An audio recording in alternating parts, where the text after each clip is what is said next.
Allied Mathematics 2 current semesterன்றது April 2024 question பேப்பர்தோட key தான் பார்க்க போறோம். கீனா இப்ப பார்ட் பி கான சொல்யூஷன் பார்க்க போறோம். இதுல கொஸ்டின் கரெக்டா நம்ம எப்படி சால்வ் பண்றது அப்படின்றது தான் இந்த வீடியோல பார்க்க போறோம். ஸோ பார்ட் பில ஃபர்ஸ்ட் கொஸ்டின் என்ன கேட்டிருக்காங்கன்னா use Bernoulli's formula and Bernoulli formula கரெக்டா இருக்கு. இந்த கொஸ்டின் பேப்பர்ல கொஞ்சம் எரர் இருக்கிறதுனால நம்ம முதல்ல கொஸ்டின் கரெக்டா இருக்கா அப்படின்னு பாருங்க. பெர்னாலி ஃபார்முலா கேட்டிருக்காங்க, இவாலுவேட்னு கேட்ட ஃபார்மேட்டும் கரெக்டா இருக்கு. நம்ம முதல்ல அந்த சம் போட்டுக்கலாம். Question number 13 integral of x cube into cos 2x into dx. இதுல uன்றது x cube, vன்றது cos 2x. இப்போ இதை டிஃபரன்ஷியேட் பண்ணிட்டே வாங்க. 3x ஸ்கொயர் திருப்பி டிஃபரன்ஷியேட் பண்ணா 6x. ஓகே, அடுத்து திருப்பி டிஃபரன்ஷியேட் பண்ணா 6, நெக்ஸ்ட் டைம் பண்ணும்போது 0 ஆயிரும். இங்க இன்டகிரேட் பண்ணிட்டே வரணும். காஸை இன்டகிரேட் பண்ணா sin 2x டிவைடட் பை 2. திருப்பி சைனை இன்டகிரேட் பண்ணா மைனஸ் காஸ் 2x பை, ஏற்கனவே 2 இருக்கு, இன்னொரு தடவை 2, ஸோ 4. நெக்ஸ்ட் மைனஸ் அப்படியே இருக்கும். காஸ் இன்டகிரேட் பண்ணும்போது sin 2x பை 8, ஏன்னா 4 இருக்கு, திருப்பி இன்டூ 2. அண்ட் லாஸ்ட்ல மைனஸ் அப்படியே இருக்கு. சைனை இன்டகிரேட் பண்ணும்போது மைனஸ் காஸ் 2x பை 8 இருக்கும், இன்னொரு 2ஓட மல்டிப்ளை பண்ணும்போது 16. மேப் பண்ணிக்கோங்க. அண்ட் அதை மேப் பண்ணதை அப்படியே நம்ம எழுத போறோம். So I equal to x கியூபோட பேரு sin 2x by 2 minus 3x ஸ்கொயரோட பேரு மைனஸ் காஸ் 2x பை 4. அடுத்தது பிளஸ், ஒரு பிளஸ்னா ஒன்று மைனஸ். 6 ஃபர்ஸ்ட் டேர்ம் பிளஸ், ரெண்டாவது மைனஸ்ல எழுதியிருக்கோம், இப்போ பிளஸ்ல எழுதுறோம். 6xோட பேரு minus sin 2x by 8 and last minus. So minus 6 into, இங்கே மைனஸ் V4ல இருக்கிற ரெண்டு மைனஸும் பிளஸ்ஸா மாறிடும், காஸ் 2x பை 16. இப்போ இந்த சம் வந்து நம்ம இதோடய ஸ்டாப் பண்ணலாம், இல்லை ஃபர்தரா ப்ரொசீட் பண்றதா இருந்தா பிளஸ் மைனஸை மட்டும் கொஞ்சம் மாடிஃபை பண்ணி எழுதிக்கோங்க. ஸோ நான் இங்கே மாடிஃபை பண்ணி எழுதுறேன். 3x square into cos 2x by 4 minus 6x into sin 2x by 8 minus 6 into cos 2x by 16. Okay, இவ்வளோதான் இந்த சம் முடிஞ்சிருச்சு. இப்போ கொஷின் நம்பர் 14 பாருங்க. கொஷின் நம்பர் 14 வந்து ஒரு நார்மல் ஓடிஇ சம் தான். பட் அந்த நார்மல் ஓடிஇ சம்ல இப்போ அந்த காம்பினேஷன்ல கொடுத்துருக்காங்க. எப்படி சால்வ் பண்றதுன்னு பார்ப்போம். நமக்கு கொடுத்துருக்கிற equation D square plus 4d minus 3 into y. இந்த பக்கம் நமக்கு இருக்கிறது e power x into sine x, e power x into sine x. First auxiliary ஈக்குவேஷனுக்கு m square plus 4m minus 3 equal to 0. Minus 3 எடுத்து ஃபேக்டரைஸ் பண்ணி பாருங்க. 3 1 times, மேலே மைனஸ்ன்றதுனால ஏதோ ஒரு நம்பர் மைனஸ்ல இருக்கு. பட் இங்க மிடில் டேர்ம் பிளஸ்ல இருக்கிறதுனால பெரிய நம்பர் பிளஸ்லயும் சின்ன நம்பர் மைனஸ்லயும் இருக்கணும்.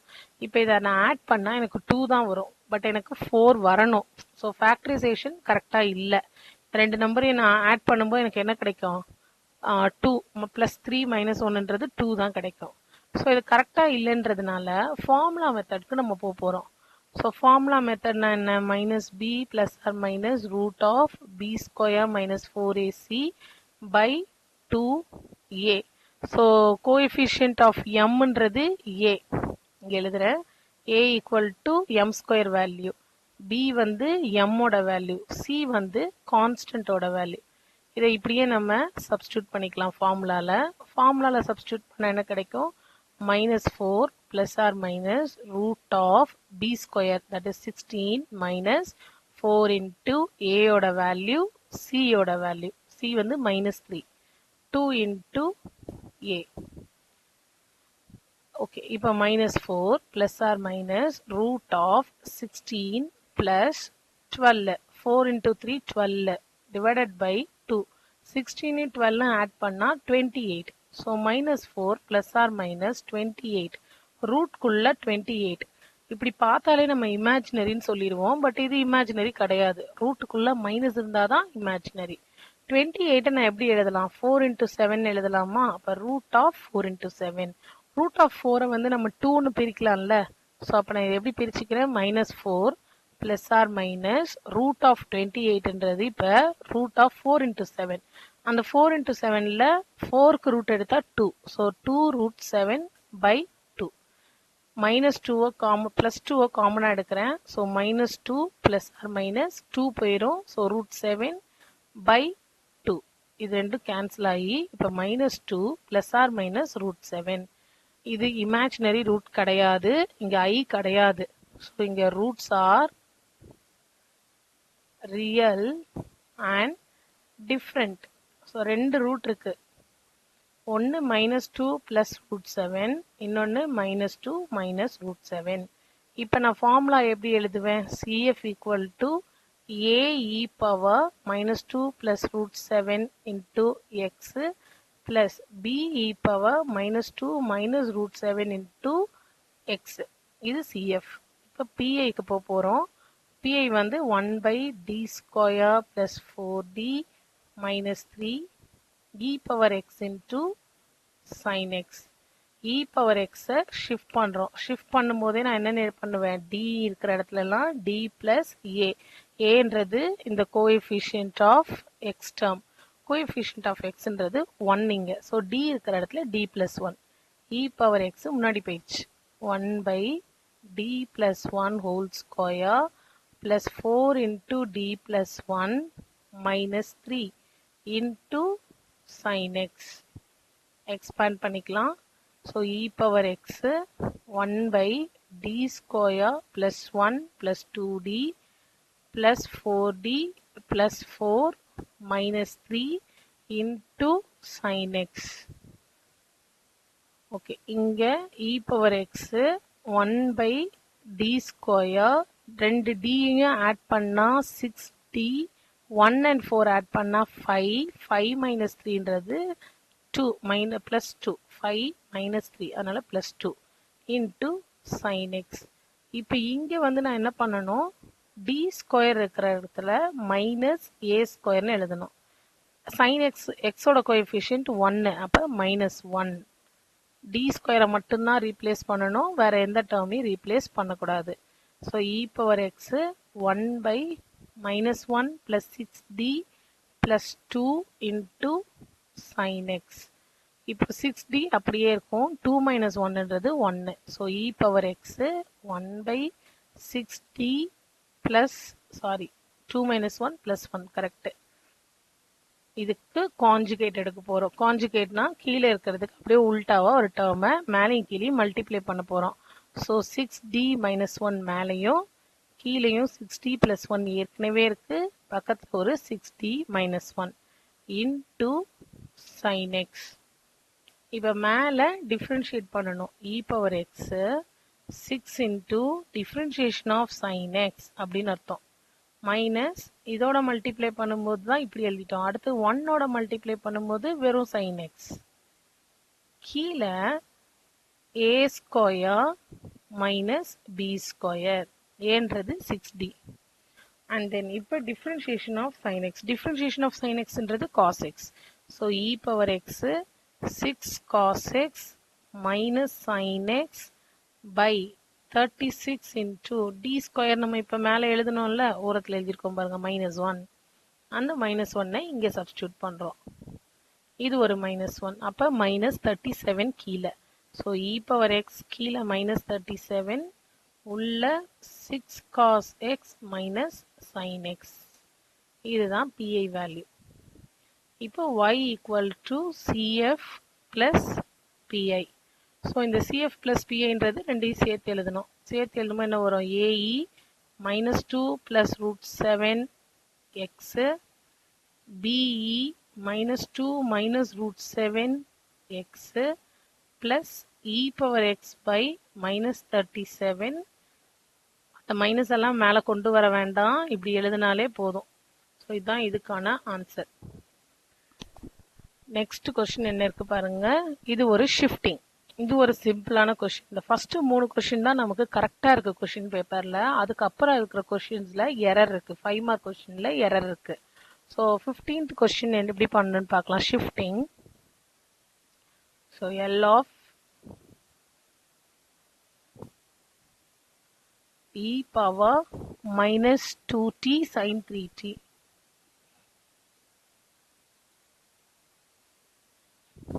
ஓகே, இப்போ நான் e பவரை வந்து ஷிஃப்ட் பண்ணி வெளியே எடுத்துட்டு போறோம். ஸோ ரெண்டு டேர்ம் சேர்ந்து இருக்கு, ஒரு எக்ஸ்போனென்ஷியல் இருக்கு, கூடவே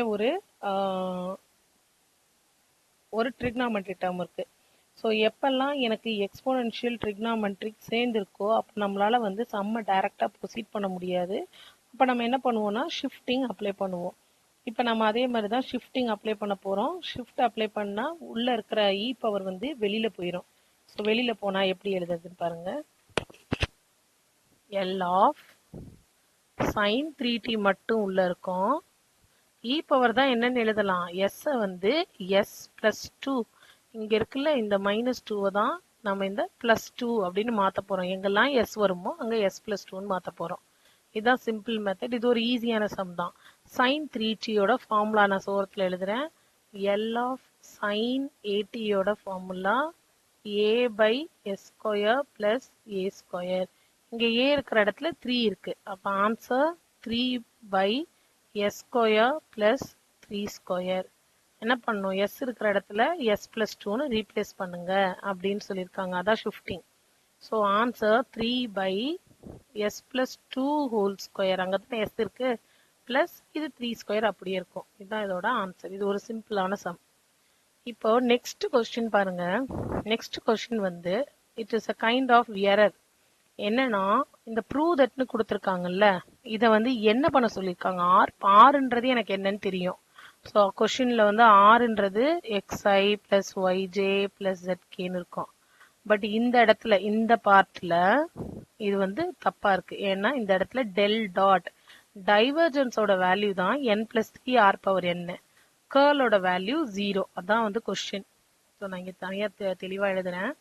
so question number 16.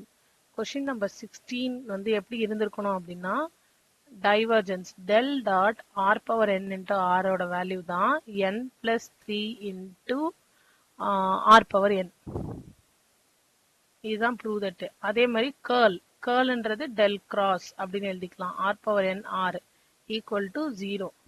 So del டாட்னு கொடுத்துருக்கணும், இல்லைன்னா டைவர்ஜென்ஸ் ஆஃப் r⁴n rன்னு கொடுத்துட்டு தான் இதை வந்து ப்ரூவ் பண்ண நமக்கு சொல்லியிருக்கோம். அப்பதான் நம்மளால ப்ரூவ் பண்ண முடியும். ஸோ இது வந்து அவங்க கேர்ள்னு கொடுத்துட்டாங்க. ரெண்டாவது பார்ட் வந்து கரெக்டாக கொடுத்துட்டாங்க. ஸோ இதை நீங்கள் அட்டென்ட் பண்ணாலே, இது வந்து என்ன கொஸ்டின், ஒரு 5 மார்க் கொஸ்டின். அட்டென்ட் பண்ணாலே இது ரெண்டு பார்ட்டுன்னு பிரிச்சுட்டா கூட உங்களுக்கு 2 மார்க் 3 மார்க், இல்லை 3 மார்க் 2 மார்க்னு பிரிச்சா இதை அட்டென்ட் பண்ணாலே நமக்கு 3 மார்க் வரணும். ஸோ செகண்ட் பார்ட் போடலனா கூட ஏதோ உங்களுக்கு தெரிஞ்ச மாதிரி அட்டென்ட் பண்ணியிருந்தீங்கன்னா மார்க் வரணும். ஏன்னா கொஸ்டின்ல எரர் இருக்கு. ஓகே, நெக்ஸ்ட் கொஸ்டின் பாருங்க. 17th question. இப்போ நான் சொல்றது எல்லாமே கரண்ட் ஸ்டூடெண்ட்ஸ்க்கு தான் சொல்லிட்டு இருக்கேன். அரியர் எழுதுற ஸ்டூடெண்ட்ஸ்க்கு வந்து அந்த எரர் கொஸ்டின் வந்து அது எரர் தான். பட் இந்த கொஸ்டின் நம்பர் 17 பாருங்க. கொஸ்டின் நம்பர் 17 வந்து வெக்டார் இன்டெக்ரல். இந்த டாபிக் வந்து வெக்டார் இன்டெக்ரல். இது வந்து அரியர் ஸ்டூடெண்ட்ஸா எழுதுற ஸ்டூடெண்ட்ஸ்க்கு இது இருக்கு. பட் இப்ப ரெகுலரா எழுதுனாங்கல்ல ஸ்டூடெண்ட்ஸ், இப்போ ரெகுலர் ஸ்டூடெண்ட்ஸ்க்கு இந்த யூனிட்டே இல்லை. இதுதான் நம்மளோட பழைய 5th சாப்டர். 23 வரைக்கும் இதுதான் 5th சாப்டர். பட் 24ல இது இந்த சாப்டரே கிடையாது. ஸோ சாப்டரே இல்லைன்னும் போது இந்த கொஸ்டின் நமக்கு அவுட் ஆஃப் சிலபஸ். ஸோ இது அட்டென்ட் பண்ணாலும் நமக்கு மார்க் கொடுக்கறதுக்கான சான்சஸ் இருக்கு. ஏன்னா இது அவுட் ஆஃப் சிலபஸ், நமக்கு கிடையாது இந்த கொஸ்டின். ஸோ இப்போ இதுலயே நமக்கு வந்து எவ்வளோனா ஒரு 8 மார்க் வந்துருது. இது உங்களுக்கு கொஸ்டின் அவுட் ஆஃப் சிலபஸ் தெரிஞ்சு நீங்க எழுதியிருந்தாலே போதும், மார்க் வந்துடும். இப்ப அடுத்த கொஸ்டின் ஒரு பிடிஇ கொஸ்டின் தெரியுது. பட் அவங்க வந்து எதுவுமே சொல்லல. எலிமினேட் ஆர்பிட்ரரி கான்ஸ்டன்ட்னு சொல்லல. அண்ட் இது நமக்கு வந்து என்ன ஃபார்மேட்ல இருக்கு, அந்த ஸ்டாண்டர்ட் டைப்ஸ்ல 4 ஃபார்மேட்ல இருக்கான்னா இல்ல, ஸ்டாண்டர்ட் ஃபார்மேட்ல இல்ல. லெக்ரான்ஜஸ் ஃபார்மேட்ல இருக்குன்னா இல்ல, ஏன்னா பிக்யூன்ற டேர்மே இல்ல. அப்ப இது ஆப்வியஸா என்ன இருக்கணும், எலிமினேட் ஆர்பிட்ரரி ஃபங்க்ஷன் தான், ஆர்பிட்ரரி கான்ஸ்டன்ட் தான். பட் கேட்கல, ஆர்பிட்ரரி கான்ஸ்டன்ட்னு கேட்கல.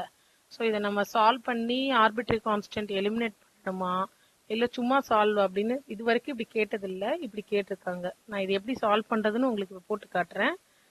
இதுவுமே நமக்கு ஒரு வேளை அட்டன் பண்ணியிருக்காங்க அப்படின்னு மார்க் கொடுக்கறதுக்கும் சான்ஸ் இருக்கு. இல்லை இது வந்து கொஸ்டின் கேட்கலனாலும் இதை எலிமினேட் ஆர்பிட்ரரி கான்ஸ்டன்ட் தான் அண்டர்ஸ்டுட் அப்படின்னு எடுத்துக்கிறதுக்கும் சான்ஸ் இருக்கு. ஸோ 18th 19thலாம் ப்ராப்ளம் கிடையாது. ஸோ 18th கொஸ்டின் பாருங்க. 18th கொஸ்டின் என்ன கொடுத்துருக்காங்க நமக்கு, x minus a whole square plus y minus b whole square plus z square equal to a square plus b square. நம்ம z square இந்த பக்கம் வச்சுட்டு மீதி எல்லாம் அந்த சைடு எடுத்துட்டு போலாம். So a square plus b square plus x minus a, sorry அது மைனஸ், இங்கேருந்து அங்கேருந்து இங்கே வரும்போது it's minus y minus b whole square. First இதை நான் எக்ஸால டிஃப்ரென்ஷியேட் பண்றேன். எக்ஸ்ல டிஃப்ரென்ஷியேட் பண்ணும்போது 2z dou z by dou x.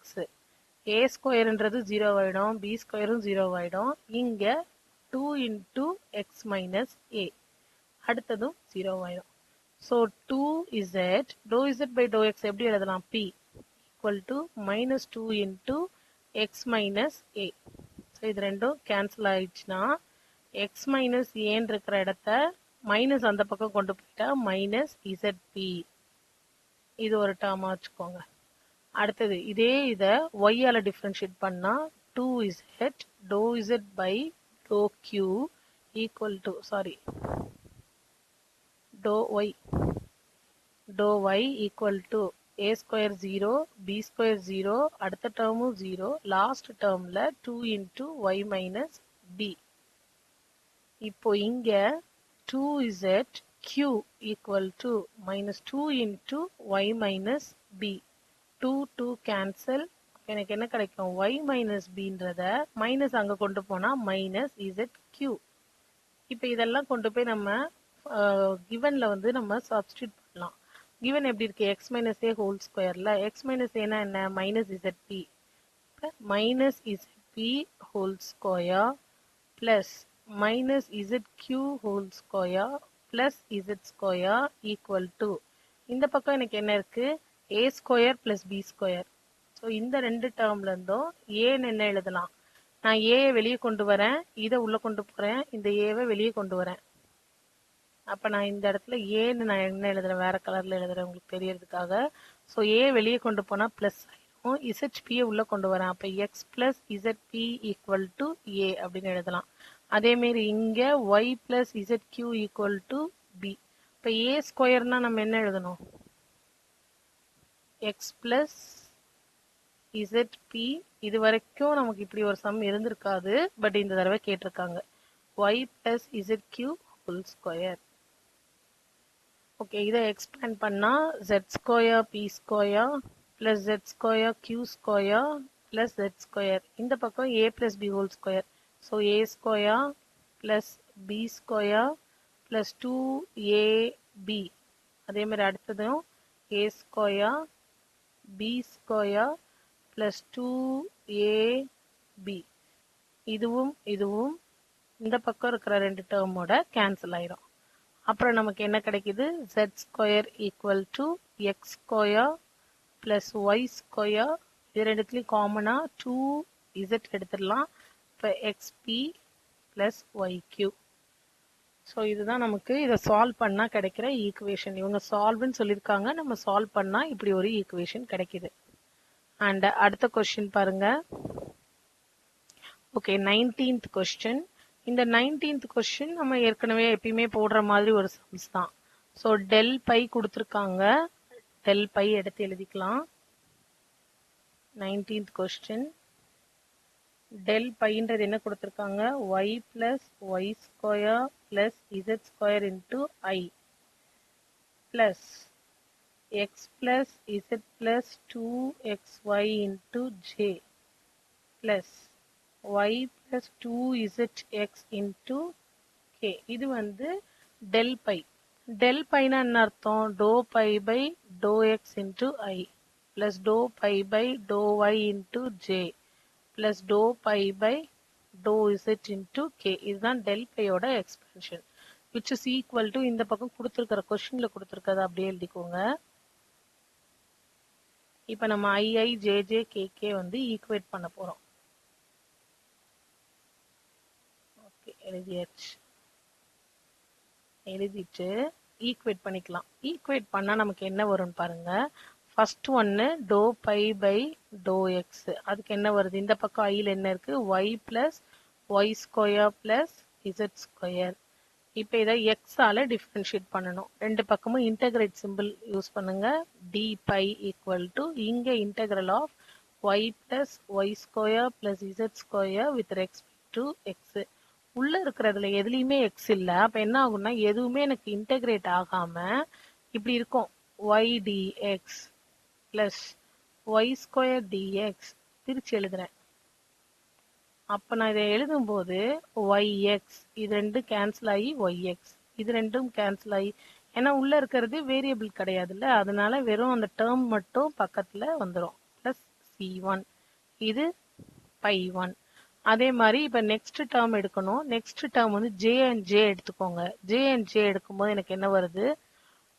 To by by to y equal to இந்த பக்கம் எனக்கு என்ன கிடைக்குதுன்னா X plus z plus 2xy. இதை இன்டகிரேட் பண்ணுவோம். Integral of d pi equal to integral of இதை வந்து ஒய்யால இன்டகிரேட் பண்ணும். ஃபர்ஸ்ட் ஒன்னு எக்ஸால பண்ணோம், இங்கே ஒய். ஒய் பண்ணும்போது எனக்கு என்ன கிடைக்கும்? π2 ஈக்குவல் டு எக்ஸ் பக்கத்துல ஒய் பிளஸ் ஜெட் பக்கத்துல ஒய். பட் அடுத்த டேர்ம்ல 2x ஒய்யை இன்டகிரேட் பண்ணா y square by 2 plus C2. So இது ரெண்டும் கேன்சல் ஆகும். நெக்ஸ்ட் அதே மாதிரி டோ பை பை டோ இசட் கே டைரக்ஷன் எடுக்கிறோம். கே டைரக்ஷன் எடுத்தா ஒய் பிளஸ் 2zx. ஸோ இங்கேயும் integral d pi equal to integral of y plus 2zx into dz. Okay, இப்போ இன்டகிரேட் பண்ற ரெண்டு பக்கமும் π3 இது. First one yz. அடுத்த டேர்ம் 2x அப்படியே இருக்கும். z square by 2 plus constant C3. இங்கே கான்ஸ்டன்ட் C2. இப்போ நம்ம 1, 2 and 3ல இருக்கிற எல்லாத்தையும் கிளப் பண்ணணும். இதில் இருக்கிற டேர்ம் π2, இதில் இருக்கிற டேர்மும் இதில் இருக்கிற டேர்மையும் சேர்த்து எழுதி நம்ம என்னென்னு எழுதணும்? பைன்னு எழுத போகிறோம். So pi equal to first term பாருங்க yx. அந்த yx எங்கேயாவது இருக்கா பாருங்க? முன்னாடி இருக்கு, இந்த இடத்துல இருக்கு. yx தான். அப்போ ஒரு தடவை நான் yx எழுதுனா போதும். நான் என்ன பண்ணிடுறேன்? அதை ஸ்ட்ரைக் அவுட் பண்ணிக்கிறேன். எழுதிட்டேன் அப்படின்றதுக்காக ஸ்ட்ரைக் அவுட் பண்ணிக்கிறேன். ஸோ இங்கே கீழே எழுதும்போது yx பிளஸ் அடுத்த டேர்ம் என்ன இருக்கு பாருங்க? y square X. இதுவும் y ஸ்கொயர் எக்ஸ் தானே, இதுவும் y ஸ்கொயர் எக்ஸ். ஸோ கீழே இருக்கா பாருங்க அந்த டேர்ம்? இல்லை. ஸோ அடுத்த term y square X. Repeat ஆனால் ஒரு தடவை தான் எழுதணும். பிளஸ் அடுத்தது z ஸ்கொயர் எக்ஸ். அந்த z ஸ்கொயர் எக்ஸ் இங்கே இருக்கு. இந்த 2 2 கேன்சல் ஆனால் z square X. So z square X plus லாஸ்ட்ல yz ரெண்டுத்துலேயும் இருக்கு. ஸோ yz பிளஸ் ஒரே கான்ஸ்டன்ட். இதுதான் பை. பட் நம்ம கொஸ்டின் பேப்பர்ல என்ன கேட்டிருக்காங்க? பையை வந்து 111க்கு ப்ரூவ் பண்ண ஈக்குவல் டு 3ன்னு நம்ம ப்ரூவ் பண்ணணும். ஸோ பை ஆஃப் 1 1 1 அப்படின்னா எக்ஸ் ஒய் இசட் எல்லாமே 1ன்னு அர்த்தம். எல்லாத்தையும் நான் சப்ஸ்டியூட் பண்ண இது ஈக்குவல் டு 3ன்னு சொல்றாங்க. இதுதான் நம்மளோட பை. பையில சப்ஸ்டியூட் பண்ண என்ன வரும் எனக்கு? ஒய்எக்ஸ் அப்போ 1 plus y square x 1 plus z square எக்ஸும் 1 பிளஸ் ஒய் இசட்டும் 1 எல்லாமே 1 plus c which is equal to 3 அப்படின்னு கொடுத்துருக்காங்க. அப்போ 4 plus c equal to 3. இப்போ c equal to 3 minus 4 which is -1. அப்போ பை equal to நான் என்னென்னு எழுதணும்? அதில் இருக்கிறத எழுதிட்டு -1 சேர்த்து எழுதிக்கணும், அவ்வளோதான். So yx plus y square X plus z square X plus yz -1. இதுதான் வந்து பார்ட் பிக்கான சொல்யூஷன். இப்போ நம்ம பார்ட் சிக்கான சொல்யூஷன் வந்து அடுத்த வீடியோவில் பார்க்க போகிறோம். அதுக்கு முன்னாடி பார்ட் சியில் வந்து நமக்கு எரர் இருக்கா அப்படின்னு இந்த வீடியோவோட எண்ட்லேயே பார்த்துருவோம். பார்ட் சியில் இந்த கொஷினில் லிமிட்டு தப்பு. லிமிட் வந்து நமக்கு 0லேருந்து π வரைக்கும் தான் இருக்கும். இப்படி தான் இருக்கும் நம்மளோட லிமிட். ஸோ இதுக்கு மார்க் கொடுக்கறதுக்கான சான்சஸ் இருக்கு. But first question correct. So அதை எழுதுனா மேபி ஃபுல், அதை எழுதியிருந்த ஸ்டூடெண்ட்ஸ்க்கு ஃபுல் மார்க் கொடுக்கலாம், அந்த மாதிரி ஏதாவது சொல்றதுக்கான சான்ஸ் இருக்கு. பட் எல்லாமே கொஸ்டின் அட்டன் பண்ணாதான் நமக்கு அதுக்கான பெனிஃபிட் கிடைக்கும். அங்க வந்து நமக்கு எரர் இருக்கு. கொஸ்டின் நம்பர் 20ல எரர் இருக்கு. 21 நார்மல் ப்ராப்ளம். நார்மல் ப்ராப்ளம் தான். அடுத்து இங்க வந்து இந்த கொஷின் நம்பர் 22 வந்து இருக்கு இல்ல அந்த மாதிரி ஒரு சின்ன கன்ஃபியூஷன் இருக்கு. பட் இது நமக்கு நார்மலா எப்பயுமே கேட்கிற சம் தான், லாப்லஸ் டிரான்ஸ்ஃபார்ம்ல கேட்கிற சம் தான், அதனால அது தெரியாது. பட் இந்த கொஷினுக்கு நமக்கு மார்க் வர்றதுக்கான சான்ஸ் இருக்கு. ஏன்னா ஸ்டேட் அண்ட் ப்ரூவ் கிரீன்ஸ் தியரம்ன்றது சாப்டர் 5 பழைய டாபிக்ல, புது கரண்ட் சிலபஸ்ல இது இல்லவே இல்லை. கிரீன்ஸ் தியரம், காஸ் தியரம் இது எதுவுமே கிடையாது, வெக்டர் இன்டெகிரலே கிடையாது. அதனால நமக்கு இந்த ஸ்டேட் அண்ட் ப்ரூவ் கிரீன்ஸ் தியரம்க்கு வந்து கரண்ட் சிலபஸ் எழுதுற ஸ்டூடெண்ட்ஸ்க்கு இது மார்க் வரதுக்கான சான்சஸ் இருக்கு. ஸோ பார்ட் சியோட மற்ற சொல்யூஷன்ஸ், பார்ட் ஏ ஓட சொல்யூஷன்ஸ்லாம் நம்ம இன்னொரு வீடியோல பார்க்கலாம்.